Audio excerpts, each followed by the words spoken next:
Hello friends, tricks for all students में आप सभी का एक बार फिर से स्वागत है। दोस्तों, आज के इस वीडियो में हम ह्यूमन राइट्स इन अ कंपैरेटिव पर्सपेक्टिव के एक चैप्टर जिसका नाम है यातना एवं अत्याचार, संयुक्त राज्य अमेरिका, यूएसए एवं भारत। देखिए, संयुक्त राज्य अमेरिका और भारत में यातना और अत्याचार किस तरह का है, किस तरह के टॉर्चर के केसेस सामने आते हैं, क्या नियम है, क्या चीज़ें हैं, इसके बारे में हमें इस वीडियो में बात करनी है, इस चैप्टर में बात करनी है। तो प्लीज़ फ्रेंड्स, वीडियो को एंड तक देखना ताकि आपको पूरा चैप्टर अच्छे से समझ में आ सके। और इस चैप्टर में एक इम्पॉर्टेंट चीज़ ये है कि इस चैप्टर को मैं दूसरे चैप्टर की तुलना में एक बहुत ही समरी की तरह आपको बस समझाने की कोशिश करूँगा। अगर ये चीज़ आप समझ जाएँगे तो आप अपने आप ही काफ़ी अच्छा आंसर लिख सकते हैं। मेरे कहने का मतलब है कि मैं आपका टाइम बिल्कुल भी एक भी मिनट आपका बेकार नहीं करना चाहूँगा, इसलिए प्लीज़ मेरी बात को समझिए और इस चैप्टर को पूरा आप इस वीडियो को ज़रूर देखिए।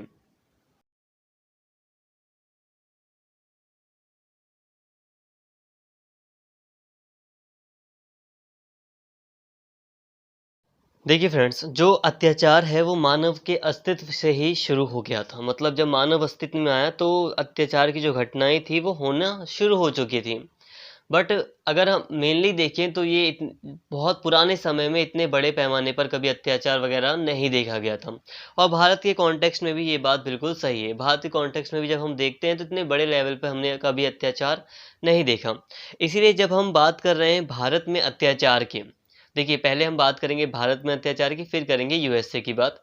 तो अभी हम भारत की बात कर रहे हैं, तो भारत में जब हम बात करते हैं अत्याचार की कि अत्याचार किस-किस टाइम पर भारत में था, तो उसे हमने मेनली 2 पार्ट्स में डिवाइड किया है। एक ब्रिटिश साम्राज्य के समय जब ब्रिटिश काल था भारत में, तब किस तरह का अत्याचार था, और आज़ादी के बाद भारत में किस तरह का अत्याचार या यातना हो रही है।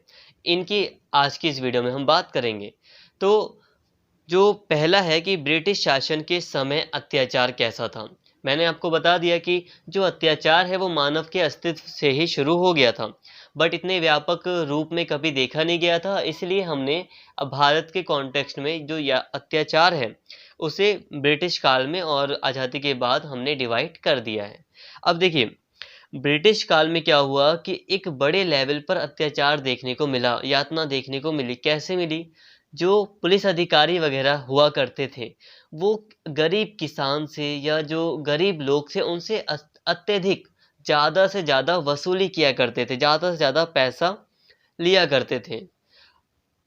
इसके अलावा दूसरे कई तरह की टॉर्चर किए जाते थे। जैसे कि आप जानते हैं कि ब्रिटिश सरकार ने अपने शासन को स्थापित करने के लिए, भारत में अपने शासन को बनाए रखने के लिए कई सारे अत्याचार किए। तो यहाँ तक आपको समझ में आ गया होगा। यहाँ पे हमें ज़्यादा बातें नहीं करनी, ब्रिटिश समय में अत्याचार की ज़्यादा बातें हमें नहीं करनी, तो इतनी बातें आपके लिए इनफ हैं। अब जो मेनली है वो है उत्तर औपनिवेशिक काल के दौरान अत्याचार। मतलब भारत जब आज़ाद हो जाता है तो किस तरह का अत्याचार यातना भारत में देखने को मिल रही थी या मिली है, मिल रही है, इसकी बात अब करते हैं। अब सबसे पहला प्रश्न यहाँ पर बनता है कि आखिर ये अत्याचार कर कौन रहा है भारत में? आज़ादी के बाद भाई भारत तो अब आज़ाद हो गया है, तो अब अत्याचार कौन कर रहा है, यातना कौन कर रहा है? तो देखो दोस्तों, ये जो अत्याचार है, चाहे हम ब्रिटेन की बात करें, मतलब अमेरिका की बात करें, भारत की बात करें, किसी की भी बात करें अगर हम, तो ये जो अत्याचार है वो सरकार के द्वारा किया जा रहा है। यहाँ पर जो यातना शब्द है, टॉर्चर शब्द है, वो सरकार के अगेंस्ट किया जा रहा है कि सरकार ये काम कर रही है। अब सरकार में कौन कर रहा है? तो सरकार को हम नहीं कह सकते, जो मेनली जो पुलिस अधिकारी हैं, सशस्त्र जो सेना है, सशस्त्र बल जिसे हम कहते हैं, तो कई बार ऐसे मामले सामने आते हैं जिसमें पुलिस के द्वारा, सशस्त्र बलों के द्वारा कई तरह के यातना यानी कि टॉर्चर से संबंधित काम किए जाते हैं। तो उत्तर औपनिवेशिक टाइम पर हमें यही देखने को मिलता है कि कई सारे ऐसे मामले सामने आते हैं कि पुलिस के द्वारा, सेना सैन्य बलों के द्वारा कई सारे यातना या अत्याचार के मामले सामने आ रहे हैं या आते हैं। तो यहाँ तक क्लियर है कि देखो कई सारे मामले सामने आ रहे हैं उत्तर औपनिवेशिक, मतलब आज़ादी के बाद ऐसे कई सारे केसेस आ रहे हैं जिसमें देखा जा रहा है कि कई तरह के टॉर्चर सैन्य बलों के द्वारा या पुलिस अधिकारियों के द्वारा स्पेशली किए जाते हैं। अब इसके पीछे रीज़न क्या दिया जा रहा है? अब ऐसा कहा जा रहा है कि कई बार पुलिस अधिकारी या जो सैन्य बल है वो सूचना प्राप्त करने के लिए, जो भी मतलब जिस व्यक्ति को गिरफ्तार किया गया है, जिसके ऊपर दोष लगाया गया है, तो उस व्यक्ति से सच उगलवाने के लिए, उससे सूचना प्राप्त करने के लिए, इंफॉर्मेशन लेने के लिए, या उससे कि कोई गवाह है तो उससे इंफॉर्मेशन लेने के लिए, या कोई भी केस चल रहा है तो उसको जल्द से जल्द हल करने के लिए, सॉल्व करने के लिए ऐसे कदम यानी कि टॉर्चर का तरीका पुलिस अधिकारियों के द्वारा अपनाया जाता है। ये सारे तर्क दिए जाते हैं नॉर्मली। बट यहाँ पर हम लोग इस चैप्टर को भाई क्यों पढ़ रहे हैं? अगर बात सही है कि भाई टॉर्चर इसलिए किया जाता है ताकि केस को जल्दी सॉल्व किया जा सके, ताकि जो मुजरिम है उसे जल्द से जल्द सज़ा मिल सके, जो पीड़ित व्यक्ति हो उसे इंसाफ मिल सके, तो बात तो सही लग रही है। बट ऐसा नहीं है। अब कई बार जो टॉर्चर के जो मामले हैं वो सामने आ रहे हैं निर्दोष व्यक्तियों के खिलाफ। जो पुलिस अधिकारी हैं या जो सैन्य बल वगैरह है वो कई सारे निर्दोष व्यक्तियों के ऊपर टॉर्चर का तरीका अपना रही है। उदाहरण के लिए कई सारे मामले आए हैं जिसमें पाया गया है, मुझे नाम याद नहीं आ रहा एग्जैक्ट, एक मामला था जिसमें पाया गया कि एक व्यक्ति को गिरफ्तार कर लिया गया था पुलिस के द्वारा, और उस पर मतलब आरोप भी लगाए थे, उसे फिर सज़ा भी सुनाई गई थी, सब कुछ हुआ था। फिर उसने आगे अपील वगैरह की, करते करते या उस अपील उसकी आगे गई, तो लगभग 15 या 20 साल बाद पता चला कि जो जिस व्यक्ति को सज़ा दी गई थी वो मुजरिम नहीं था, वो निर्दोष व्यक्ति था। और अब ऐसे में क्या हुआ? अब ऐसे में आप क्या सरकार कुछ कर सकती है? ऐसे में कुछ नहीं कर सकती। आपने उसके खिलाफ जितना भी टॉर्चर किया या आपने उसको 20 साल तक कारावास में रखा, उसकी फैमिली की इंसल्ट हुई, इसके अलावा उसकी जो इनकम आती थी, जो जिससे उसकी फैमिली मतलब खाना वगैरह खाती थी या जो भी उसका घर चलता था, पूरा तो बर्बाद हो गया। और आपको बाद में पता चलता है कि अरे ये तो निर्दोष व्यक्ति है। तो ये जो तरीके हैं ये सही नहीं है। जल्दबाजी का जो ये तरीका अपनाया जा रहा है, टॉर्चर किया जा रहा है, तो ये बिल्कुल सही नहीं है। और इसीलिए हम ये चैप्टर आज की इस वीडियो में हम पढ़ रहे हैं, और आपके सिलेबस में भी, ह्यूमन राइट्स के सिलेबस में भी दिया गया है। तो ये सारी चीज़ें दोस्तों, मेनली अभी मैंने 2 बातें की कि एक समय सीमा मैंने आपको बताई कि ब्रिटिश काल में अत्याचार होता था और भारत में फिर आज़ादी के बाद यातना जैसे मामले सामने आ रहे हैं। तो अभी हमने बस ये 2 बातें की हैं, सिर्फ 2 बातें की हैं अभी हमने। अब हम बात करते हैं भारत में यातना के प्रकारों की। देखिए, जब हम मेनली बात कर रहे हैं भारत में आज़ादी के बाद की, सारी चीज़ क्लियर हो जाएंगी, वीडियो को देखते रहिए। अब बात कर रहे हैं हम भारत में यातना के प्रकार, मतलब किस किस तरह से टॉर्चर किया जाता है। अब इसमें सबसे प्रमुख है पुलिस हिरासत में यातना एवं हिरासत में मृत्यु। अब ऐसे कई सारे केसेस आप देख सकते हैं दोस्तों, जिसमें पुलिस हिरासत में यातना दी जाती है। यातना मतलब टॉर्चर किया जाता है, और हिरासत में कई बार मृत्यु हो जाती है व्यक्ति की। तो ये क्या है? ये टॉर्चर है एक तरह का। और कई बार आप पाओगे कि जो दूर दराज के इलाके हैं, गांव वगैरह के इलाके हैं, वहाँ पर क्या हो रहा है कि पुलिस अरेस्ट कर लेती है, 24 घंटे बीत भी जाते हैं और मजिस्ट्रेट के सामने जिस व्यक्ति को अरेस्ट किया गया उसे पेश ही नहीं किया जाता। कागज में कहीं लिखा ही नहीं है कि उस व्यक्ति को अरेस्ट किया गया है। तो ये क्या है? ये यातना है। इसके अलावा जब पुलिस अरेस्ट करती है किसी व्यक्ति को, नॉर्मली नहीं, मतलब यहाँ पर जो यातना के कॉन्टेक्स्ट में बात हो रही है, तो जब ऐसे अरेस्ट करती है तो पुलिस हिरासत में कई तरह की यातना दी जाती है। मतलब इनडायरेक्टली आप समझ ही रहे होंगे कि मारपीट करना, पुलिस मतलब डराती है, धमकाती है, तो ये सारी चीज़ें यातना देती है। और कई बार ज़्यादा यातना देने के, टॉर्चर करने के कारण डेथ के केसेस भी आए हैं। कस्टडी के अंदर डेथ होना एक बहुत बड़ा केस होता है। तो ऐसे कई सारे केसेस भारत में आए हैं, कई सौ। एक आंकड़े के अगर कुछ पुराना थोड़ा सा एक आंकड़ा है मेरे पास, तो जहाँ तक मुझे याद है लगभग 96 लोगों, 2018 के आसपास का आंकड़ा था। 96 लोगों की मृत्यु इसमें मतलब जेल में हो रही थी। हर साल 96 लोगों की मृत्यु हो रही थी सिर्फ हिरासत में। इसके अलावा आप सर्च भी कर सकते हैं कि कितने लोगों की डेथ हो रही है। वैसे आई थिंक अब बढ़ गया होगा, 2019 में तो काफ़ी बड़ा आंकड़ा सामने आया था।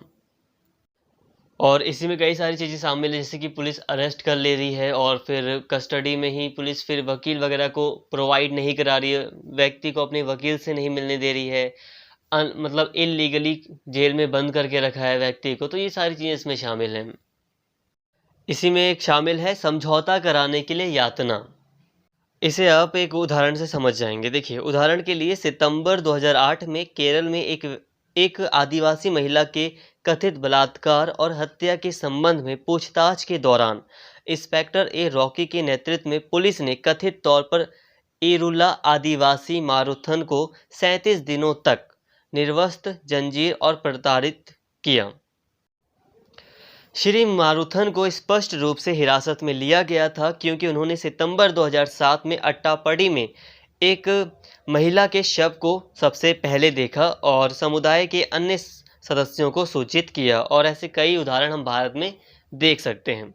तो देखिए दोस्तों, यहाँ पर एक आदिवासी व्यक्ति को गिरफ्तार किया गया। क्यों किया गया? उसकी सज़ा इसलिए गिरफ्तार किया गया क्योंकि उसने कम्युनिटी को बताया था कि मैंने यहाँ पर एक महिला का शव देखा है।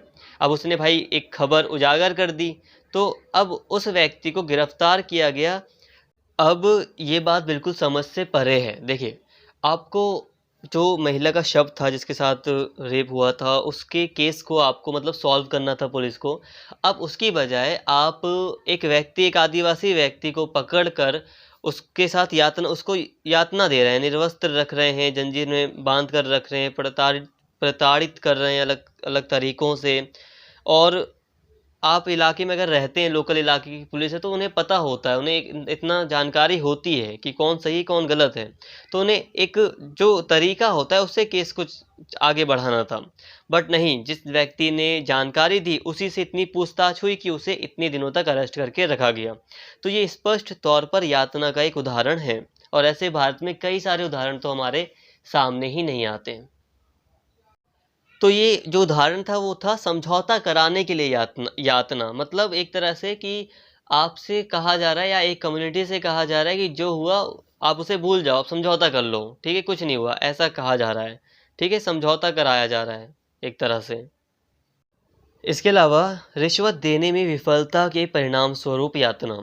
अब ऐसे कई सारे केसेस सामने आए हैं जिसमें व्यक्तियों से रिश्वत मांगी गई और जब अधिकारियों को रिश्वत नहीं मिली तो कई तरह की यातना दी गई, कई तरह के टॉर्चर किए गए। एक बात यहाँ पे ध्यान दीजिए दोस्तों कि जो मेरी वॉइस है वो पूरी तरह पुलिस के अगेंस्ट आपको लग रही होगी, बट ऐसा नहीं है। अभी क्योंकि मैं यातना से संबंधित, टॉर्चर से रिलेटेड चीज़ें पढ़ा रहा हूँ, इसलिए मेरा जो झुकाव है वो पूरी तरह टॉर्चर पर है कि आखिर ऐसा क्यों हो रहा है। तो इसलिए अगर आप अगेंस्ट कहें तो आप अगेंस्ट भी कह सकते हैं इस वक्त। बाकी हम कंक्लूज़न देखेंगे तो मेन कंक्लूज़न होगा। इसके साथ ही महिलाओं की बंदी गृह में यातना। अब ऐसे कई सारे केसेस आए हैं जिसमें जेल में महिलाओं के साथ कई तरह की यातना हुई है। महिलाओं की बंदी गृह में यातना में बलात्कार, यौन हिंसा, कौमार्य परीक्षण, नग्न करना, यौन प्रकृति का अपमान आदि सम्मिलित है, और ये सब सार्वजनिक अधिकारियों की सहमति से किया जाता है। राष्ट्रीय अपराध रिकॉर्ड ब्यूरो के अनुसार भारत में 2007 में एक बंदी गृह में बलात्कार का मामला दर्ज किया गया था। 2006 में बंदी गृह में बलात्कार का मामला दर्ज किया गया था और 7 बंदी गृहों में बलात्कार 2005 में दर्ज किए गए थे। तो दोस्तों, जो रिकॉर्ड है, पहली बात तो ये कि जो महिलाओं की बंदी गृह में यातना मतलब होती है यातना, ठीक है, कई तरह से टॉर्चर होता है, सिर्फ वही नहीं, कई तरह से टॉर्चर होता है। जितनी भी मैंने चीज़ें बताई, इन सभी तरीके से टॉर्चर सामने आ चुके हैं, हुए हैं ये, ठीक है। और जब हम रिकॉर्ड को देखते तो रिकॉर्ड तो कम है, बट ऐसा क्यों हुआ, ये हमारे मन में क्वेश्चन आना चाहिए।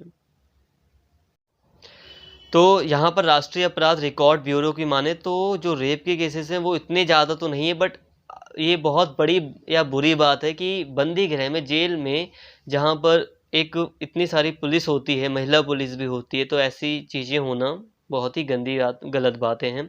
और फिर भी सिर्फ इतना ही नहीं है, जो एक तरह से अत्याचार या टॉर्चर होता है वो कई तरह से हो सकता है, इमोशनली भी हो सकता है, जिन्हें जल्दी हो सकता है रिकॉर्ड में शामिल ही ना किया जाता हो। इसके अलावा बच्चों की बंदी गृह में यातना, तो कई बार जो जेल वगैरह होती है, कारावास वाली जगह होती है, तो वहाँ पर बच्चों के साथ भी कई तरह का टॉर्चर का व्यवहार उनके साथ भी किया जाता है। कई बार तो कई बच्चों को किशोर न्याय बोर्ड के समक्ष प्रस्तुत ही नहीं किया जाता, जो करना ज़रूरी होता है। तो ऐसे कई सारे मामले सामने आ चुके हैं जिसमें बच्चों के साथ भी कई तरह की बंदी गृह में यातना की गई है। तो फ्रेंड्स, यहाँ तक हमने यातना के प्रकारों में हमने देखा कि भारत में किस किस तरह की नॉर्मली यातना सामने आ चुकी है या आती है, इसको देखा। अब हम एक केस स्टडी से इस पूरी यातना को एक बार और अच्छे से समझेंगे। इस एक केस स्टडी हम लेंगे ताकि हम अपने जो चैप्टर है हमारा वो पूरी तरह हमें समझ में आ सके। तो भारत के कॉन्टेक्स्ट में ये केस स्टडी होने वाली है। एक केस स्टडी, फैजान बंदीगृह में मौत का मामला। फैजान बंदीगृह में मौत का मामला आप अगर यूट्यूब पे भी डालेंगे इंग्लिश में तो मे भी आ जाएगा ये। तो ये केस स्टडी है, इसमें हम देखेंगे कि किस तरह से यातना यहाँ पर फैजान को दी जाती है, तो ये देखेंगे हम। फरवरी 2020 में उत्तर पूर्वी दिल्ली के क्षेत्र में हुए दंगों के दौरान फैजान दंगों के पीड़ितों में से एक था। आपको याद होगा, आपके बोर्ड के एग्ज़ाम होंगे, अगर आपको याद होगा तो बोर्ड के एग्ज़ाम अगर आप नहीं, आप नहीं, आपसे जो एक साल पहले जो पढ़ रहे थे, आपसे एक साल जो सीनियर है, उनके बोर्ड के एग्ज़ाम थे 12वीं के और 10th के 2020 में दिल्ली में। तो जो बोर्ड के एग्ज़ाम के टाइम पर जो ये इलाका था उत्तर पूर्वी दिल्ली का, यहाँ पर दंगे हो रहे थे 2020 में, जिसके कारण यहाँ के स्कूलों में एग्ज़ाम भी बंद कर दिए गए थे। तो काफ़ी बड़ा दंगा हुआ था और उस दंगों में एक पीड़ित व्यक्ति था। कहने का मतलब है कि जब दंगे हुए तो उसी इलाके से संबंधित फैजान भी था, तो वो भी एक पीड़ित व्यक्ति था। एक वीडियो में पुलिसकर्मियों को बलपूर्वक वंदे मातरम गाना गाने के लिए युवकों के एक झुंड को परेशान करते और मारपीट करते देखा गया था। वीडियो कथित तौर पर 24 फरवरी को उत्तर पूर्वी दिल्ली के करदमपुरी में शूट किया गया था, यानी कि रिकॉर्ड किया गया था। कुल 4 लोगों को प्रताड़ित किया गया और फैजान उनमें से एक था। तो देखिए दोस्तों, एक वीडियो सामने आता है मेनली, जिसमें देखा जाता है कि फैजान और उसके कुछ साथी होते हैं या 4 लोग होते हैं नॉर्मली, तो उन्हें पुलिस डंडे मारती है या उन्हें प्रताड़ित करती है। एक वीडियो में ये दिखाई देता है। ये कहाँ का था? तो ये उत्तर पूर्वी दिल्ली में करदमपुरी इलाका है, वहाँ का ये वीडियो था। अवैध रूप से हिरासत में लिए जाने के 2 दिन बाद वह गंभीर चोटों के कारण जीवित नहीं रह सका। उसकी मौत के 1 महीने बाद भी उसकी कोई जांच नहीं हुई और पुलिस के पास उसकी मौत के लिए कोई स्पष्टीकरण नहीं था। हालांकि एक प्रमुख राजनीतिक दल इस मुद्दे को सुर्खियों में लाता है। पार्टी ने दिल्ली उच्च न्यायालय में एक याचिका में इस पर प्रकाश डाला। तो इस तरह से ये मामला सामने आता है। तो दोस्तों, यहाँ पर जो मामला था ये जो केस स्टडी है फैजान की, इसमें क्या हुआ कि जो एक पीड़ित व्यक्ति था फैजान, जिसको प्रताड़ित किया गया पुलिस कर्मियों के द्वारा, इतना प्रताड़ित किया गया कि जल्द ही फिर उस व्यक्ति की मौत हो जाती है और उसकी सही से जाँच नहीं होती। इसे थोड़ा और डीपली इस पे बात करते हैं। तो देखिए, 24 फरवरी 2020 को फैजान को CAA जानते हैं ना, जो नागरिकता अधिनियम अभी कानून बना था कुछ समय पहले, CAA विरोधी प्रदर्शन स्थल से उठा लिया गया और पुलिसकर्मियों ने उसकी पिटाई कर दी। बाद में फैजान को अस्पताल ले आया गया और फिर ज्योति नगर पुलिस स्टेशन ले आया गया। पुलिस ने परिवार के सदस्यों को 2 दिन तक फैजान से मिलने नहीं दिया। 26 फरवरी 2020 को परिवार को आने और फैजान को ले जाने के लिए कहा गया, क्योंकि वह उस समय चल या बोल नहीं सकता था। उसकी मां किस्तुन, जो उस समय 61 वर्ष की थी, को फैजान मिल गया। फैजान ने बाद में बताया कि उसे बुरी तरह पीटा गया था। अपने बयान को याद करते हुए उसने कहा कि वह एक जीवित लाश की तरह था। मतलब उसकी माँ याद कर रही हैं। सिर से पांव तक काला और नीला, खाने पीने या बैठने में असमर्थ। किस्मत तुन ने बताया कि उस समय तक डॉक्टर खालिक अहमद, जो पड़ोस में एक क्लिनिक चलाते हैं, ने फैजान को देखते ही परिवार को अस्पताल ले जाने के लिए कहा। तो देखिए दोस्तों, यहाँ पर वो CAA के विरोध करते हुए, मतलब ये आरोप लगाते हुए उसे फिर अरेस्ट किया जाता है। CAA जो नागरिक अमेंडमेंट एक्ट था उसका विरोध करते हुए कहा जाता है कि वो उसका विरोध कर रहा था, तो उसे अरेस्ट किया जाता है फैजान को। फिर पुलिस उसे काफ़ी मतलब पीटती वगैरह है, फिर अस्पताल भी जाता है, वो ले जाया जाता है, फिर उसे थाने ले आते हैं।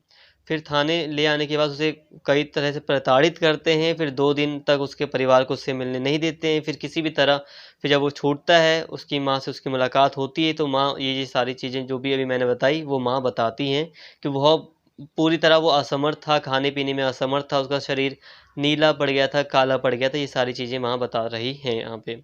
फिर वो बताती हैं कि एक डॉक्टर थे, क्लिनिक है जिसका पास में, खालिक अहमद। वो उन्होंने जब फैज़ान को देखा तो कहा परिवार वालों को इसे जल्द से जल्द हॉस्पिटल ले जाओ। तो फैज़ान को हॉस्पिटल ले जाया गया।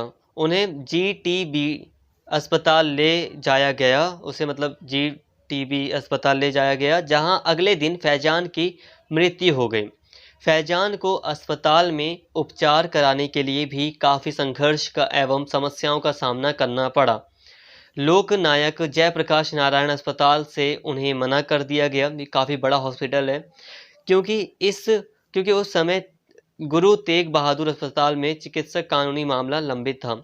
अब देखिए दोस्तों, यहाँ पे एक चिकित्सक कानूनी मामला होता है, जैसे कि कई बार होता है ना कि किसी ने किसी को पीटा है, तो जब चिकित्सक डॉक्टर के पास जाते हैं तो ये अपील की जाती है कि डॉक्टर प्लीज़ आप यहाँ पर एक रिपोर्ट तैयार कीजिए कि कहाँ-कहाँ पे चोट वगैरह व्यक्ति को लगी है। लीगली एक रिपोर्ट तैयार की जाती है हॉस्पिटल के द्वारा।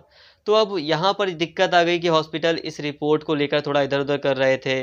अब यहाँ पे कहा जा रहा है ये जो मामला था तेग बहादुर हॉस्पिटल में, ये लंबित था, रुका हुआ था।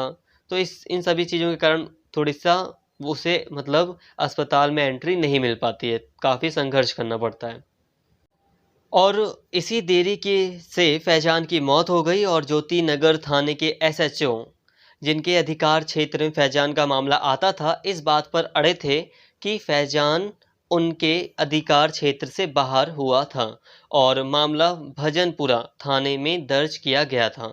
लेकिन भजनपुरा थाने ने दावा किया कि ज्योति नगर में चिकित्सक कानूनी का मामला दर्ज किया गया था, इसलिए यह उनके अधिकार क्षेत्र में आया। मतलब उन्होंने कहा कि जो चिकित्सक कानूनी मामला है, जिसमें मतलब चिकित्सक के द्वारा कानूनी रिपोर्ट तैयार की जाती है, तो ये मामला ज्योति नगर में रिपोर्ट कर दिया गया, इसलिए जो ज्योति नगर के थाने के एसएचओ हैं, इसलिए उनके पास ये मामला आया। मतलब कहने का था, जो एसएचओ हैं वो कह रहे हैं ये हमारे इलाके का नहीं है, बट हमारे इलाके का इसे बना दिया गया, क्योंकि जो चिकित्सक कानूनी मामला था वो यहाँ पर दर्ज कराया, तो इसीलिए ये हमारे थाने का बाद में बन गया। इसके परिणाम स्वरूप दोषारोपण का खेल हुआ, जो आगे पीड़ित और उसके परिवार के प्रति उनकी सहानुभूति की कमी को दर्शाता है। तो देखिए दोस्तों, इस देरी के कारण जो हॉस्पिटल में यहाँ पे दिक्कत हुई, उसके कारण उसकी मृत्यु हो जाती है। उसका कारण था एक टॉर्चर, इतना टॉर्चर किया गया कि देखो मृत्यु हो गई।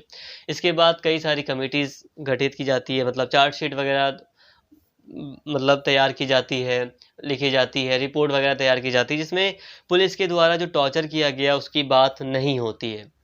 उसकी बात नहीं होती है और कई सारी चीज़ें की जाती हैं, जिससे कोई एक संतुष्टि वाला जो आंसर था पुलिस के द्वारा नहीं दिया गया। तो अभी तक ये मामला पूरी तरह मतलब ख़त्म नहीं हुआ है। पूरी तरह भी इंसाफ़ सही से जो कहा जाए कि इंसाफ़ मिल जाए उसके परिवार को, तो वो नहीं मिला है। अभी भी इसके ऊपर जाँच चल रही, जो एसआईटी वगैरह है वो जाँच इस पर कर रही है, और जो भी आंसर पहले दिए गए हैं पुलिस के द्वारा या रिपोर्ट वगैरह तैयार की गई है, वो संतुष्टिजनक नहीं है बिल्कुल भी।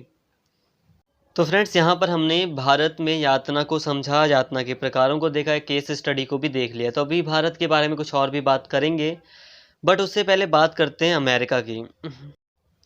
फिर से एक ज़रूरी बात मैं आपको कहूँगा, देखो ये जो सब्जेक्ट है या ये जो चैप्टर है वो है मानवाधिकार का।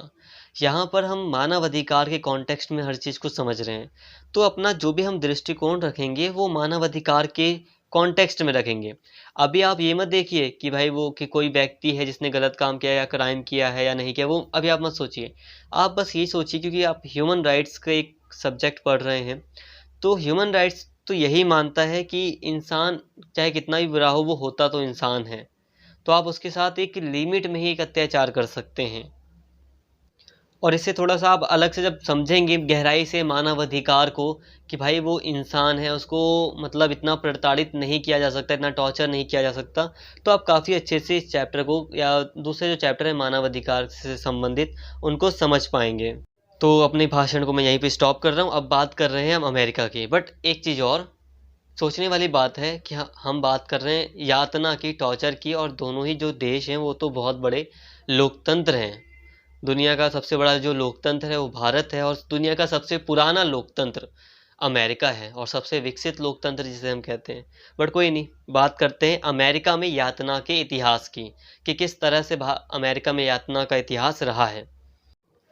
नॉर्मली कहा जाता है कि जो अमेरिका में जो यातना का इतिहास रहा है वो 3 चरणों में उसे बाँट दिया जाता है, 3 स्टेप्स में बाँट दिया जाता है। पहला जो स्टेप था उसमें कहा जाता है कि जब दूसरा विश्व युद्ध खत्म होता है तो उसके पश्चात साम्यवादी विरोधी जो अभियान चलाए जा रहे थे उसके कारण यातना का प्रयोग अमेरिका के द्वारा किया जाता है। साम्यवाद को रोकने के लिए, जो साम्यवाद जानते हैं ना, विचारधारा, एक रशिया की विचारधारा जो थी और चीन की वर्तमान में जो विचारधारा रही थी, साम्यवाद, समझ रहे होंगे, ठीक है। तो इसको रोकने के लिए अमेरिका ने यातना शुरू किया, या यातना जैसी जो प्रक्रियाएं वो अमेरिका में शुरू हुई। अब दूसरा जो चरण था उसे 1950 या 60 के दशक की अवधि के दौरान जो मुक्ति और समानता के लिए जो आंदोलन चलाए जा रहे थे उसके विरुद्ध प्रतिक्रिया के रूप में किया गया। अब ध्यान से समझिए, दूसरा जो चरण है, स्टेप है, अब देखो अमेरिका में अब 1950 के बाद से ही, 1960 के दशक के आसपास से ही अधिकारों की मांग होनी शुरू हो गई थी। कैसे अधिकारों की? नागरिक अधिकार, एक बार पढ़ाया था ना, नागरिक अधिकार आंदोलन, आपने द वर्ल्ड आफ्टर 1945 के चैप्टर में पढ़ा होगा। अब अमेरिका में जो श्वेत लोग थे, जो अश्वेत लोग थे, उनके बीच अधिकारों में बहुत कमियां थी, बहुत डिफरेंट था। अश्वेत लोगों के साथ बहुत ज़्यादा भेदभाव रहा था, अधिकारों की कमी थी उनके पास, उन्होंने अपने अधिकारों के लिए फिर संघर्ष किया, तो आंदोलन वगैरह काफ़ी हो रहे थे। तो इस आंदोलन को दबाने के लिए फिर 1970 के दशक से एक और यातना का प्रकार शुरू हुआ, तो इसे दूसरा चरण कहा जाता है। 1950-60 में आंदोलन होना शुरू हो रहे थे, फिर 19 बढ़ते गए, फिर 1970 के दशक में सरकार ने यातना शुरू करा, टॉर्चर शुरू किया। अब जो तीसरा जो चरण था, जो थर्ड स्टेप था, जो थर्ड चरण था यातना का, टॉर्चर का, वो शुरू होता है आतंकवाद के विरोध में, कि भाई देखो अब आतंकवादी हैं ना तो उन्हें तो टॉर्चर करना ही पड़ेगा, तो इसके विरोध में, तो आतंकवाद के खिलाफ लड़ाई लड़ने के लिए, आतंकवाद को खत्म करने के रूप में यातना शुरू की गई, टॉर्चर शुरू किया गया। अब हम बात करते हैं संयुक्त राज्य अमेरिका में यातना के प्रकारों की, कि किस प्रकार से संयुक्त राज्य अमेरिका में यातना की जाती है, या यातना के क्या क्या तरीके हैं, टॉर्चर के क्या क्या तरीके हैं। तो इन सब में सबसे पहला है वाटर बोर्डिंग। इस तकनीक के द्वारा एक व्यक्ति जिसे प्रताड़ित किया जा रहा है वह डूबने के करीब अनुभव से गुजरता है। इस तकनीक में सिर को पानी में तोड़ना यातना के रूप में वर्गीकृत किया गया है। देखिए दोस्तों, अब यातना के जो प्रकार हैं संयुक्त राज्य अमेरिका में, उसमें है एक तरह का वाटर बोर्डिंग। अब वाटर बोर्डिंग जैसे कि कोई मुजरिम है या कोई व्यक्ति है जिससे कुछ इन्फॉर्मेशन उगलवानी है या जिसे यातना देनी है, तो उसके लिए ये तरीका अपनाया जाता है। इसके अंतर्गत क्या होता है कि इसके अंतर्गत व्यक्ति का जो सिर है उसको पानी में बार बार डुबोकर उसे बिल्कुल लास्ट स्टेज तक, जब वो पहुंचने वाला होता, जब मरने वाला होता, तो उसे पानी से निकाल लेते हैं। मतलब ऐसा अनुभव कराना, एक तरह से बहुत बुरी यातना कह सकते हो आप इसे, बहुत ही डरावनी यातना है, टॉर्चर है, जिसमें व्यक्ति को पूरी तरह समझ लो डुबो दिया जाता है पानी में, और जब व्यक्ति मरने वाला ही होता है तो उसे बाहर निकाल दिया जाता है। तो ये सारी चीज़ें कई बार की जाती हैं, और ये एक यातना का प्रकार है, वाटर बोर्डिंग जिसे कहते हैं। और 3 जो मुजरिम थे अमेरिका में, जैसे कि खालिद शेख मोहम्मद, अबू जुबैदा और अब्द अल रहीम अल नशीरी, तो ये जो मुजरिम थे, या ये जो व्यक्ति थे जो बंदी बनाए गए थे अमेरिकी सरकार के द्वारा, इनके ऊपर अमेरिकी सरकार ने ये स्वीकार किया है कि हमने इनके ऊपर वाटर बोर्डिंग तकनीक का प्रयोग किया था। मतलब कि इनको कई बार पानी में डुबोया गया था। दूसरा है तनाव की स्थिति, जबरन नग्नता, जबरन खड़ा होना। अब देखिए दोस्तों, अब कई बार ऐसे टॉर्चर किया जाता है कि व्यक्ति को एक छोटे से कमरे में बंद कर दिया जाता है या अकेला महसूस कराया जाता है, ताकि उसमें तनाव की स्थिति पैदा हो जाए, वो बहुत ही ज़्यादा तनावपूर्ण हो जाए। तो बिल्कुल अकेला कर देते हैं व्यक्ति को जेल वगैरह में, या छोटी सी जगह में रखते हैं जिससे वो बहुत ही अकेला हो जाता है, तनाव महसूस करता है। तो तनाव की स्थिति के द्वारा यातना दी जाती है। जबरन नग्नता, व्यक्ति को नग्न कर दिया, मतलब उसके वस्त्र उतार दिए जाते हैं। सर्दी का टाइम है, ऐसे टाइम पर भी, या उसे प्रताड़ित किया जा सके, ताकि ऐसी चीज़ें की जाती हैं। इसमें उसे लंबे समय तक हाथ उसके बांध कर खड़ा भी रखा जाता है, उसे मतलब टांग दिया जाता है लकड़ी वगैरह पर या किसी चीज़ पर, हाथ बांध कर, कलाई बांध कर। तो एक जो यातना का प्रकार था वो हो गई वाटर बोर्डिंग, और दूसरा भी देख लिया तनाव की स्थिति, नग्न रखना, ये सारी चीज़ें थी। इसके अलावा एक है व्यक्ति परिवार को नुकसान की धमकी।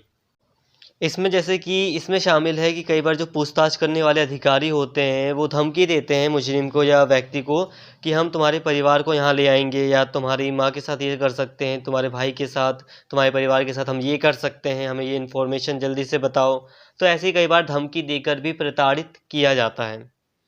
इसके अलावा नींद की कमी, तेज संगीत का प्रयोग। अब व्यक्ति को जगा कर रखा जाता है। कई बार जब व्यक्ति सोने वाला होता है तो संगीत, तेज गाना बजाकर, तेज संगीत मतलब हॉर्न जैसे चीज़ें बजाकर व्यक्ति को जगाया जाता है। उसके ऊपर कई बार पानी के छींटे मारे जाते हैं जिससे कि वो पूरी तरह ना सो पाए।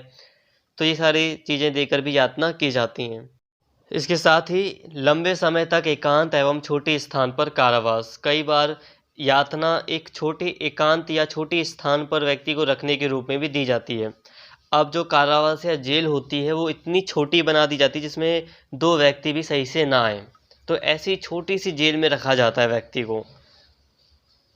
तो आप सोच सकते हैं कि व्यक्ति की क्या दशा होती होगी।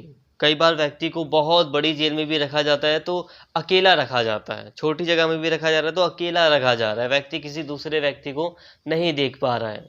तो ऐसे स्थिति में रख कर भी यातना दी जाती है। तो देखिए दोस्तों, यहाँ पर हमने बात कर ली यातना के प्रकारों की, कि अमेरिका में यातना यानी कि टॉर्चर्स किस किस तरह के किए जाते हैं। ये आधिकारिक हैं, ये स्पष्ट तौर पर ये सारी बातें कबूल की गई हैं, मानी गई हैं सरकार के द्वारा भी, जो अभी हम बता रहे हैं। हो सकता है कि इनके अलावा भी कुछ अलग तरीके भी अपनाए जाते हों जो कि जिनके बारे में हम नहीं जानते। बट फिर भी ये सारे यातना के प्रकार थे, इस तरह से टॉर्चर किया जाता है व्यक्ति को।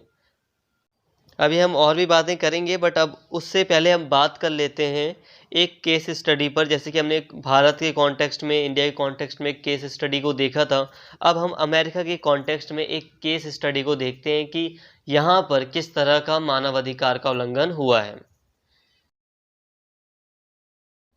एक केस स्टडी, ग्वांतानामो बे में कैदी 600 लोगों को गुप्त रूप से विश्व भर से बलपूर्वक उठाया गया और ग्वांतानामो बे में एक जेल में कैद डाल दिया गया। यह क्यूबा के पास एक जगह है जिसे अमेरिकी नौसेना द्वारा नियंत्रित किया जाता है। अमेरिकी सरकार उन्हें दुश्मन मानती है और उनका मानना है कि 11 सितंबर 2001 को न्यूयॉर्क पर हुए हमलों से उनके संबंध हैं। इसके अलावा इन संबंधित लोगों की सरकार को उनके कारावास के बारे में नहीं पूछा गया था या उन्हें सूचित भी नहीं किया गया था। कैदियों के परिवार को उनके ठिकाने के बारे में मीडिया के माध्यम से ही पता चला। एक भी व्यक्ति को उनसे मिलने नहीं दिया गया। अमेरिकी सेना ने गिरफ्तार किया, उनसे पूछताछ की और निर्धारित किया कि उन्हें वहां रखा जाए या नहीं। किसी भी मजिस्ट्रेट के समक्ष कोई परीक्षण नहीं किया गया था। इन कैदियों को अपने देश के वकीलों और सरकारों से संपर्क करने की भी अनुमति नहीं थी जब तक एक अंतर्राष्ट्रीय मानवाधिकार संगठन एमनेस्टी इंटरनेशनल ने ग्वांतानामो बे में कैदियों के अत्याचारी आचरण की रिपोर्ट दी, तब विश्व को इसकी वास्तविकता के बारे में पता चला। उन्होंने उजागर किया कि कैदियों के साथ इस प्रकार का व्यवहार किया जाता था जिससे अधिनियमों का उल्लंघन होता था। उन्हें जेल में इलाज से भी वंचित कर दिया गया था, जो कि अंतर्राष्ट्रीय संधियों के अनुसार कैदियों को दिया जाना अनिवार्य है। कैदियों के विरुद्ध अत्याचारों को समाप्त करने के लिए कैदियों ने भूख हड़ताल की। हालांकि कैदियों को रिहा नहीं किया गया, भले ही उन्हें दोषी घोषित नहीं किया गया। यह संयुक्त राष्ट्र समर्थित खोज है। अब इस जेल को बंद करने की मांग उठ रही है। यह देखना बाकी है कि मौजूदा अनुमोदन इस सुविधा को बंद करेगा या नहीं। तो देखिए दोस्तों, अब 11 सितंबर 2001 को जो आतंकवादी घटना हुई थी अमेरिका में, न्यूयॉर्क में, तो अब उसके कारण अमेरिका ने 600 ऐसे लोगों को विश्व भर से, अलग अलग देशों से, स्पेशली खाड़ी देशों से उठाया और उन्हें एक जेल में बंद कर दिया जो कि ग्वांतानामो बे में है। ये कहाँ पर है? तो ये क्यूबा के पास एक जगह है, एक ठिकाना है जो कि अमेरिकी नौसेना द्वारा ये संचालित होता है। तो यहाँ पर 600 लोगों को अमेरिका ने शक के बिना पर, मतलब वजह से यहाँ पर रखा है और कहा है, अमेरिका का मानना है कि ये लोग जो हैं वो 2001 के हमले में शामिल थे। अब ना तो इन लोगों का मतलब इन लोगों की सरकार को बताया गया कि हमें इनके ऊपर शक है, बस अमेरिका ने इन्हें उठवा लिया और यहाँ पर लाकर कैद कर दिया। तो इनके परिवारों को भी कुछ नहीं पता, इनकी सरकार को भी कुछ नहीं पता। वो तो आगे चलकर फिर जब जो एमनेस्टी इंटरनेशनल है, जो संयुक्त राष्ट्र मानवाधिकार संगठन से संबंधित है, ये एक एमनेस्टी इंटरनेशनल, तो इसने एक रिपोर्ट तैयार की, इसने बताया फिर दुनिया के सामने, ये सारी बातें सामने आई कि ग्वांतानामो में कितना बड़ा मानवाधिकारों का उल्लंघन हो रहा है। उन्हें कई सारी रिपोर्ट में कई सारी चीज़ें बताई गई जो कि गलत हो रही थी उन कैदियों के साथ। अब मांग उठ रही है कि इन कैदियों को रिहा किया जाए, इस जेल को बंद किया जाए। तो अब अभी तक कोई बड़ा फैसला या कुछ अमेरिका के द्वारा नहीं किया गया है। अभी देखना बाकी है कि इस जेल का क्या होता है। तो फ्रेंड्स, ये बात कर ली हमने एक केस स्टडी की जिसमें हमने देखा कि किस तरह से यातना वहाँ के व्यक्तियों को, अमेरिका के द्वारा व्यक्तियों को दी जाती है। तो फ्रेंड्स, अभी तक हमने इस वीडियो में भारत और अमेरिका दोनों के ही यातना के प्रकारों को देख लिया कि दोनों ही देशों में किस तरह का टॉर्चर किया जाता है और नॉर्मली हुआ है। तो यहाँ तक हमने काफ़ी अच्छी अंडरस्टैंडिंग अपने माइंड में बना ली है। अब थोड़ी सी बात समझिए कि ये जो यातना के प्रकार हैं, टॉर्चर के जो ये प्रकार हैं, हो सकता है कि इनमें से कुछ प्रकारों के बारे में हमने, मतलब कुछ प्रकार ऐसे भी हैं जिनके बारे में अभी हम नहीं जानते। तो जो मेनली हम जानते हैं, जो पूरे विश्व में बात है, उसको तो अभी हमने पढ़ लिया। हो सकता है कि कुछ अंदर की बात हो और दूसरे तरीके की टॉर्चर भी किए जाते हों। अभी हम यातना के बारे में थोड़ी सी बात एंड में करेंगे, बट अब हम बात कर लेते हैं हिरासत में होने वाली मृत्युओं की। अब भारत में हिरासत में होने वाली मृत्युओं के आंकड़े 2001 से 2018 के मध्य 1727 हिरासत में मृत्यु के मामले सामने आए थे। हर साल औसतन 96 लोगों की हिरासत में मौत हो जाती है। अत्याचार 2019 पर भारत की वार्षिक प्रतिवेदन 2019 में भारत में 1731 हिरासत में मौतें, 1606 न्यायिक हिरासत में, जबकि 125 पुलिस हिरासत में। तो देखिए दोस्तों, अभी 2001 से लेकर 2018 तक जो आंकड़ा था वो था 1727 व्यक्ति मारे गए थे पुलिस हिरासत में। और अभी 2019 की जो रिपोर्ट है अत्याचार की, उसमें भारत की जो वार्षिक प्रतिवेदन जो रिपोर्ट है उसमें आया है कि पुलिस हिरासत में 1731 लोगों की मृत्यु हुई है। इसमें कैसी मृत्यु हुई है? तो 1606 जो हैं डेथ जो हुई हैं वो हुई है न्यायिक हिरासत में। न्यायिक हिरासत का मतलब होता है कि कार्यवाही हो रही थी, न्यायालय तक बात चली गई थी और न्यायिक हिरासत में था व्यक्ति, तब उसकी मृत्यु हो गई। जबकि 125 पुलिस हिरासत में। पुलिस हिरासत का मतलब क्या है कि न्यायालय तक बात नहीं गई और पुलिस हिरासत में ही व्यक्ति की मृत्यु हो गई। आंकड़े थोड़ा दोस्तों इधर उधर हो सकते हैं, आप किसी वेबसाइट पर अगर सर्च कर लें तो काफ़ी बेटर रहेगा। तो दूसरी ओर अगर हम बात करें संयुक्त राज्य अमेरिका की, तो संयुक्त राज्य अमेरिका में हिरासत में हत्या रिपोर्टिंग कार्यक्रम के अनुसार 2016 में कैदियों की मृत्यु दर प्रति 1 लाख श्वेत कैदियों पर 240 मृत्यु है, जबकि काले कैदियों की दर प्रति 1 लाख अश्वेत व्यक्तियों पर 118 मृत्यु थी। 2018 में जेल में 4135 मौतें हुई। तो ये आंकड़े हैं संयुक्त राज्य अमेरिका के। यहाँ पर जो 1 लाख श्वेत व्यक्ति हैं, 1 लाख अश्वेत व्यक्ति हैं, तो जो जानती हैं ब्लैक एंड वाइट लोगों में मतलब बांटा गया है थोड़ा सा। तो संयुक्त राज्य अमेरिका में जो श्वेत व्यक्ति हैं 1 लाख, उनके 1 लाख में से 240 डेथ होती हैं, और जो अश्वेत हैं, काले हैं, तो उनकी 118 लोगों की मृत्यु होती है प्रति 1 लाख पर जेल में। दोस्तों, आंकड़ों को लेकर थोड़ा 19-20 हो सकता है, ऊपर नीचे हो सकता है, तो प्लीज़ एक बार आप वेबसाइट पर किसी भी अच्छे से एक बार सर्च कर लेंगे कि हिरासत में पुलिस कस्टडी में कितनी डेथ होती हैं, तो काफ़ी बेटर आप समझ पाएंगे। दोस्तों, अब हम बात करते हैं कि भारत में यातना यानी कि अत्याचार के विरुद्ध अधिनियम कौन-कौन से हैं। अमेरिका की भी बात करेंगे, बट पहले बात कर रहे हैं कि भारत में कौन-कौन से अधिनियम हैं यातना के विरुद्ध। तो पहले बात करते हैं संवैधानिक प्रावधान की, जो संविधान में लिखे हुए हैं। पहला है अनुच्छेद 21, जो कि जीवन और व्यक्तिगत स्वतंत्रता का अधिकार देता है। व्यक्ति को जीवन और व्यक्तिगत स्वतंत्रता के अधिकार के अंतर्गत बहुत सारे अधिकार मिले हुए होते हैं। जब आप इसे डिटेल में पढ़ेंगे तो आप पाएंगे कि यहाँ तक कि व्यक्ति के पास अधिकार होता है कि उसे हथकड़ी ना लगाई जाए, भाई उसे बांध कर ना रखा जाए। तो ये भी एक अधिकार है। व्यक्ति को अधिकार है कि वो स्वच्छ पर्यावरण में रहे। इसके अलावा अनुच्छेद 20 का भाग 1, अपराध के समय लागू कानून के उल्लंघन के अलावा किसी भी व्यक्ति को किसी भी अपराध के लिए दोषी नहीं ठहराया जाएगा। अब देखिए दोस्तों, कोई व्यक्ति किसी टाइम पीरियड में अपराध करता है तो उस व्यक्ति को उसी टाइम पीरियड के में जो कानून बना था उसी के अकॉर्डिंग सज़ा सुनाई जाएगी। ऐसा नहीं कि उसके लिए अब अलग से कानून बनाया जाएगा।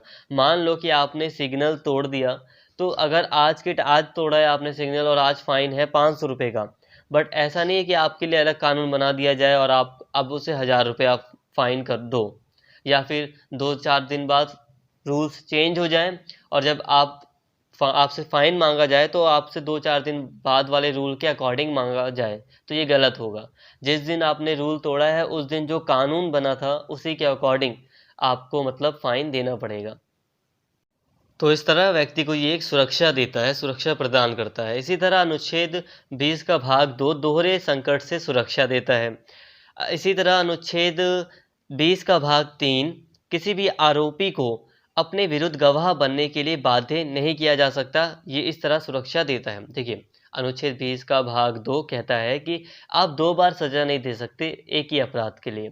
अब एक बार आपने सिग्नल तोड़ा था, ठीक है, आपने रेड लाइट क्रॉस कर दी थी एक बार और आपने उसका फाइन भी भर दिया, आपको सजा भी मिल गई उसकी। अब आप वही पुलिस वाला आपको रोके कि भाई देखो आपने कल तोड़ा था कानून और कल ही आपने फाइन भरा है, अब आपको दोबारा भरना पड़ेगा। तो एक ही कानून, एक ही क्राइम के लिए आपको 2 बार सजा नहीं दी जा सकती, दोहरा दंड नहीं दिया जा सकता। या फिर मान लो आपने कोई क्राइम कर दिया, किसी व्यक्ति ने कोई क्राइम कर दिया और उसे सजा भी मिल गई और कुछ समय बाद कानून चेंज हो गए और सजा किसी और चीज़ में बदल गई है। अब कानून के अकॉर्डिंग सजा का रूप बदल गया है, सजा अब अलग तरीके से बन गई है। तो अब दोबारा उस व्यक्ति को जो उसने क्राइम किया था उसके लिए सजा नहीं दी जा सकती, मतलब दोहरा दंड नहीं दिया जा सकता। इसके अलावा जो अनुच्छेद 20 का भाग 3 है वो कहता है कि देखो, किसी भी व्यक्ति को अपने अगेंस्ट, अपने विरुद्ध खुद ही गवाही देने के लिए आप मजबूर नहीं कर सकते, चाहे वो पुलिस हो या कुछ भी हो। जैसे कि कहते हैं ना कि तूने ये क्राइम किया है, आपने फिल्मों में देखा होगा कि आपने ये क्राइम किया है, पुलिस बहुत प्रेशर डालती है, तो अब हकीकत में ऐसा नहीं किया जा सकता। अकॉर्डिंग टू आर्टिकल 20 का जो पार्ट 3 है, उसके अकॉर्डिंग किसी भी व्यक्ति को अपने विरुद्ध ही गवाह बनने के लिए मजबूर नहीं किया जा सकता। इसके अलावा अनुच्छेद 22 का भाग 1 गिरफ्तार व्यक्ति को अपनी गिरफ्तारी के आधार की सूचना प्राप्त करने का अधिकार देता है। अब देखिए, अनुच्छेद 22 का जो भाग 1 है, अब देखिए अनुच्छेद 22 में कई सारे अधिकार मिले, तो अनुच्छेद 22 का जो भाग 1 है वो कहता है कि किसी भी व्यक्ति को अगर गिरफ्तार किया जाता है तो उसे आप बताओगे, उसे ये जानने का अधिकार है कि उसे किस आधार पर गिरफ्तार किया गया है। आप समझ रहे हैं ना, जैसे कि आप किसी भी व्यक्ति को गिरफ्तार किया जाता है तो वो पूछता है ना, भाई आपने मुझे किस बेसिस पर, किस आधार पर आपने मुझे गिरफ्तार किया है। तो अनुच्छेद 22 का भाग 1 ये अधिकार देता है व्यक्ति को कि उसे जानने का अधिकार है कि उसे क्यों गिरफ्तार किया गया है। इसके अलावा अनुच्छेद 22 का भाग 2 है अभियुक्त के त्वरित विचारण का अवसर प्रदान करता है। 24 घंटे की अवधि के भीतर निकटतम मजिस्ट्रेट के समक्ष पेश करना अनिवार्य है। आगे हिरासत में मजिस्ट्रेट की मंजूरी की आवश्यकता होती है। तो अनुच्छेद 22 का जो भाग 2 है वो एक बहुत ज़्यादा बड़ा अधिकार आप इसे कह सकते हैं, क्योंकि इसमें कहा गया है कि अगर किसी भी व्यक्ति को गिरफ्तार किया गया है तो अगले 24 घंटे के अंदर आपको उसे मजिस्ट्रेट के सामने पेश करना पड़ेगा। या तो आप रिहा कर दो, छोटा मोटा केस होता है तो क्या होता है, पुलिस रिहा कर देती है ना। और कोई गंभीर केस है तो भाई पुलिस जल्दी से पेश करती है, आपने ये नॉर्मली देखा होगा। तो बट हाँ, ये पुलिस के ऊपर एक बाउंडेशन है कि पुलिस 24 घंटे से ज़्यादा किसी व्यक्ति को गिरफ्तार नहीं कर सकती। अगर उसे गिरफ्तार करना है तो पहले उसे 24 घंटे के अंदर उसे मजिस्ट्रेट के सामने पेश करेगी। और जब मजिस्ट्रेट को लगेगा कि हाँ, ये जो व्यक्ति है वो उस पर गंभीर अपराध का आरोप लगा है और उसे गिरफ्तार रखना ज़रूरी है, पुलिस कस्टडी अभी ज़रूरी है, तो उसे फिर आगे मजिस्ट्रेट की अनुमति मिलने पर उसे आगे गिरफ्तार किया जा सकता है।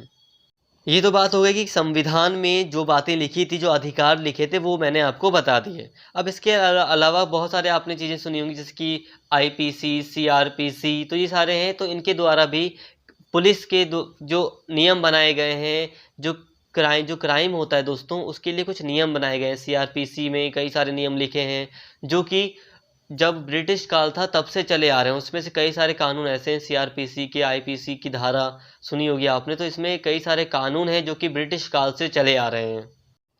इसमें जो मेनली जो कानून है वो पुलिस व्यवस्था को एक अधिकार देती है ताकि शांति व्यवस्था स्थापित की जा सके, या ना केवल पुलिस को अधिकार देती है, एक पूरी व्यवस्था स्थापित करती है। इसमें कई सारे अधिकार व्यक्तियों को भी मिले हैं। व्यक्तियों को किस तरह की सज़ा दी जानी है, क्या तरीका होगा, कब तक कस्टडी में रखा जा सकता है, कब तक नहीं, बहुत सारी बातें हैं जो कि सीआरपीसी हमें बताती है, सीआरपीसी की धाराओं में लिखा गया है। तो अब हम उसी की बात करते हैं। तो देखिए, भारतीय साक्ष्य अधिनियम 1872 की धारा, अब एक अधिनियम है भारतीय साक्ष्य अधिनियम 1872 की धारा 24, इसमें लिखा है कि प्रलोभन, धमकी या वादे के तहत किए गए सभी इकबालिया बयान अस्वीकार्य हैं। अब देखिए, इस अधिनियम के अनुसार व्यक्ति को ये एक तरह से अधिकार मिला है, या एक तरह से एक सुरक्षा दी जा रही है कि अब मान लीजिए कि जो कोई व्यक्ति है जिसे पुलिस ने गिरफ्तार कर लिया, अगर पुलिस उसे धमकी देती है, उसे लालच देती है किसी चीज़ का, या उससे कोई वादा करती है और इस आधार पर उससे बयान लेती है, तो ऐसा कोई भी बयान जो भी लिया गया है, चाहे डरा कर लिया गया हो, व्यक्ति को लालच देकर या उससे वादा लेकर लिया गया हो, तो ऐसा कोई भी बयान जो होगा वो अस्वीकार्य होगा, उसको न्यायालय या अदालत स्वीकार नहीं करेगी। इसके साथ ही भारतीय साक्ष्य अधिनियम 1872 की धारा 25 यह सुनिश्चित करती है कि किसी पुलिस अधिकारी के सामने किए गए किसी भी कबूलनामे का प्रयोग उसके विरुद्ध किसी अपराध को साबित करने के लिए नहीं किया जा सकता।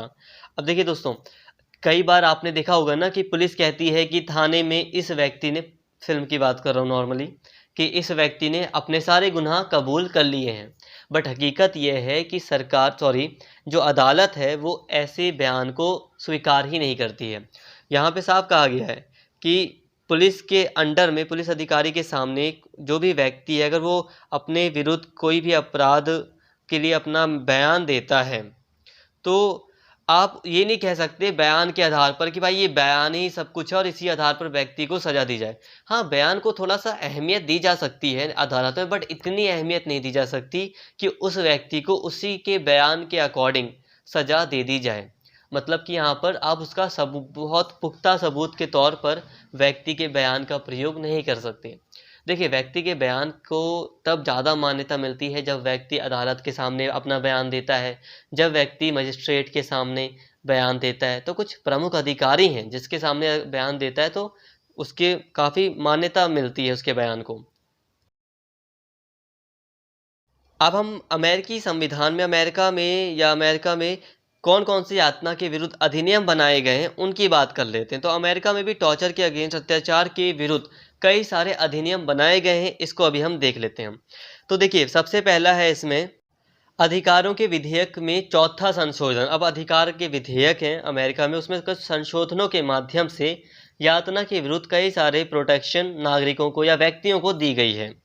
तो जो चौथा संशोधन है अधिकारों के विधेयक में चौथा संशोधन है, वो ये अधिकार देता है कि बिना किसी कारण के पुलिस छानबीन या कोई जब्ती नहीं कर सकती। देखिए, सामान्य रूप में ये अधिकार दिया गया है वहाँ के लोगों को या व्यक्तियों को कि जो पुलिस है वो बिना किसी कारण के बिना किसी रीज़न के मतलब उन पुलिस बिना किसी रीज़न के कोई छानबीन या किसी के घर में तलाशी नहीं ले सकती।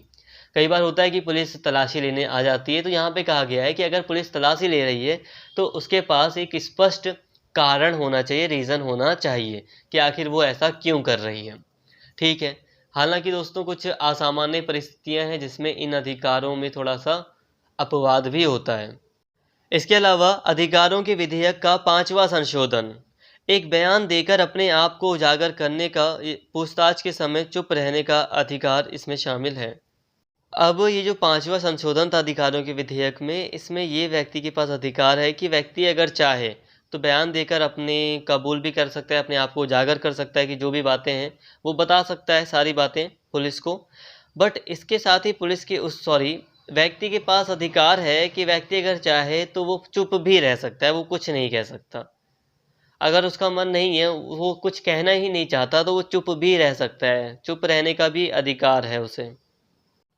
इसके साथ ही अधिकारों के विधेयक का 8वां संशोधन, क्रूर या असामान्य सजा से मुक्त होने का अधिकार। अब ये व्यक्ति को अधिकार देता है कि अब कोई क्रूर सजा मिल गई है, मान लो किसी व्यक्ति को फांसी की सजा मिल गई है, तो हो सकता है कि उस व्यक्ति के पास चांस है कि वो अपील कर सकता है कि मुझे इतनी क्रूर सजा ना दी जाए। तो असामान्य सजा है अगर कोई, तो उससे मुक्त होने का व्यक्ति को अधिकार दिया गया है। अब हालांकि कितना वो उसकी बात मानी जाती है, नहीं मानी जाती, अपील पूरी होती है, नहीं होती, बट उसके पास ये अधिकार है। इसके साथ ही अधिकारों के बिल का 14वां संशोधन, आपराधिक न्याय प्रणाली में मौलिक निष्पक्षता सुनिश्चित करने के लिए उचित प्रक्रिया की गारंटी देता है। ये व्यक्ति को गारंटी देता है कि जो भी प्रक्रिया अपनाई जाएगी सजा देने की या न्याय करने की, वो न्यायोचित होगी, वो सही होगी। गलत तरीके से किसी को भी सजा नहीं दी जाएगी या प्रक्रिया जो होगी वो बहुत ही निष्पक्ष होगी। निष्पक्ष मतलब सही होगी। कई बार क्या होता है कि किसी व्यक्ति को गिरफ्तार किया गया, उसके ऊपर कुछ आरोप लगे हैं, तो उसे असामान्य तरीके से ट्रीट किया जाता है। पुलिस यातना देती है या बहुत सारी चीज़ें की जाती हैं, मैजिस्ट्रेट को नहीं पता होता कि किसी व्यक्ति को गिरफ्तार किया गया है, तो ये सारी चीज़ें इल्लीगल हैं। यहाँ पर जो बात की जा रही है लेजिटिमेसी की, उसका मतलब है कि मान लो किसी व्यक्ति को गिरफ्तार किया गया, तो लेजिटिमेटली तरीके से अगर हम देखें तो उस व्यक्ति को समय के अंडर में उसे मजिस्ट्रेट के सामने पेश किया जाएगा, फिर पूरी प्रक्रिया अपनाई जाएगी, व्यक्ति को उसका वकील दिया जाएगा और वकील वगैरह के अकॉर्डिंग, सारी बातें होने के अकॉर्डिंग सज़ा देने की जो भी प्रक्रिया है, तो उसी के अकॉर्डिंग व्यक्ति को सज़ा दी जाएगी या व्यक्ति की जो भी है उसकी सुनवाई की जाएगी, उसका केस एक प्रक्रिया के अकॉर्डिंग सॉल्व किया जाएगा। तो ये जो 14वां संशोधन था, ये यही अधिकार देता है कि उचित प्रक्रिया की गारंटी देता है। तो दोस्तों यहाँ तक हमने अमेरिका और भारत दोनों के ही अधिकारों, दोनों ही देशों में अधिकारों को देख लिया कि व्यक्तियों को कितने अधिकार प्राप्त हैं। तो देखिए, अभी जो हमने अधिकार देखे, राइट्स देखे, ये काफ़ी हैं, बहुत हैं किसी व्यक्ति को सेव करने के लिए, ताकि किसी व्यक्ति के साथ अन्याय ना हो या यातना ना हो, टॉर्चर ना हो। तो इतने अधिकार काफ़ी हैं और काफ़ी सही अधिकार व्यक्तियों को मिले हैं। बट सोचने वाली बात है कि अभी हमने एक तरफ देखा कि इतने सारे टॉर्चर के केसेस आ रहे हैं, तो उससे पता ये चलता है कि हकीकत में उतना ज़मीनी स्तर पर इन कानूनों का जो है लाभ व्यक्तियों को नहीं मिल पाता। भारत की अगर हम बात करें तो भारत में अगर आप ज़मीनी स्तर पर देखें तो कई सारे व्यक्तियों को 24 घंटे से ज़्यादा भी अरेस्ट कर लिया जाता है। ज़मीनी स्तर पर आप ऐसी खबरें सुनोगे कि कई व्यक्तियों को अरेस्ट किया गया है। तो ये साफ साफ कानूनों का उल्लंघन है। और यातना की जो केसेस हैं वो तब और भी ज़्यादा ख़राब लगते हैं जब वो यातना किसी निर्दोष व्यक्ति के साथ होती है। देखिए, हम यहाँ पर क्रिमिनल का साथ नहीं देना है, हमें यहाँ पे क्रिमिनल्स का साथ नहीं देना है। क्रिमिनल्स बुरे हैं तो उन्हें सज़ा मिलनी ही चाहिए। और ठीक है, जो एक दायरा होता है, एक लिमिट होती है, तो उस लिमिट में टॉर्चर एक हम उसे कह सकते हैं कि वो होना चाहिए, बट वो एक क्रिमिनल के साथ होना चाहिए और एक लिमिट में होना चाहिए, जिससे कि मानवाधिकार का उल्लंघन भी ना हो। अब यहाँ पर जो यातना आ जाती है वो यातना ऐसे आती है कि वो लीगली शो नहीं हो रही। अब कोई चीज़ है जो कि बताई नहीं जा रही है तो वो यातना के रूप में आता है। अब पुलिस अगर इन्फॉर्मेशन लेने के लिए थोड़ा सा डरा रही है, धमका रही है, तो ये इतनी बड़ी यातना में नहीं आता जितना कि अब पुलिस अलग तरीके से, बहुत ही अलग तरीके से किसी निर्दोष व्यक्ति को फंसा रही है या उसके साथ अत्यधिक अन्याय कर रही है, यातना कर रही है। तो ये टॉर्चर जब निर्दोष व्यक्ति के साथ होता है तब ये बहुत ही बुरी चीज़ बन जाती है, और तब सभी व्यक्तियों को इस ओर ध्यान देने की आवश्यकता महसूस होती है।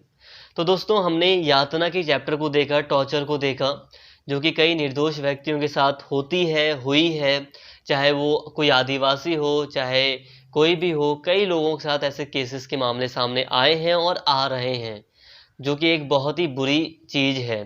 तो दोस्तों, फ़िलहाल ऐसा करते हैं, आज की इस वीडियो को हम यहीं स्टॉप करते हैं। तो ये जो चैप्टर था वो मेनली मुझे बस समझाना था, और मैंने इसमें बस आपको बहुत ही शॉर्ट पॉइंट्स में समझाया है। अब वीडियो बड़ी हो ही जाती है क्योंकि अब इतने बड़े लेवल के स्टूडेंट हैं आप, तो इस लेवल पर तो इतनी बड़ी वीडियो हो ही जाती है, और पूरे एक चैप्टर को मैंने इसमें कंप्लीट किया है। तो फ्रेंड्स, अपनी इस बात को यहीं पे मैं स्टॉप करता हूँ, और अगर आपको वीडियो अच्छी लगी हो तो प्लीज़ चैनल को सब्सक्राइब कर लें। टॉपिक समझ में आया हो तो प्लीज़ वीडियो को लाइक कर देना और इससे ज़्यादा से ज़्यादा शेयर करना। Thank you.